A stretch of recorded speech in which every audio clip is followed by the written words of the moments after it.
तर जय शिवराय भावांनो, आपल्याला आलता भाऊ ओम भाऊचा मॅच आहे. तर ओम भाऊने आपल्याला फॉलो करून आणि यूट्यूबच्या चॅनलला सबस्क्राईब करून ओम भाऊसोबत लावला आपण 1v1. तर पहिल्याला राऊंड जो आहे तो मी एकदम खतरनाकपैकी काढला, पण दुसऱ्या राऊंडमध्ये ओम भाऊनी जे आहे ते एकदम खडकपैकी राऊंड काढायची व्यवस्था केली ती, पण जो आहे तो राऊंड काही निघू शकला नाही, कारण की ओम भाऊला एकदम खतरनाकपैकी हेडशॉट देऊन मी थॉम्सनने मॅच केली. म्हणजे 2 राऊंड झालेले आहेत माझे.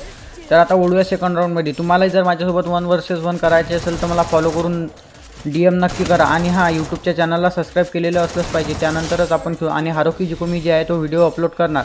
तर तिसऱ्या राऊंडमध्ये पण आपणच काढला, पण चौथ्या राऊंडमध्ये ओम भाऊनी एकदम खतरनाकपैकी थॉम्सननं आपल्याला रेड मारून मॅचमध्ये एक राऊंड काढलेला आहे. तर आता बघूया समोरच्या राऊंडमध्ये कोणाची मॅच काढणार आहे. तर ओम भाऊ बी एकदम खतरनाक खेळत होते, पण काय आता इथे झालेलं आहे एकदम खतरनाकपैकी क्लच 1v1. म्हणजे ओम भाऊ बी एकदम खतरनाकपैकी क्लच देत होते, पण ओम भाऊनी माझा दुसऱ्या राऊंडमध्ये पण ओम भाऊनी मस्तपैकी खतरनाकपैकी राऊंड काढला. म्हणजे कमबॅक करण्याचा प्रयत्न चालू होता ओम भाऊचा, पण लास्ट राऊंडमध्ये ओम भाऊला मारून टाकून मी केला भुई.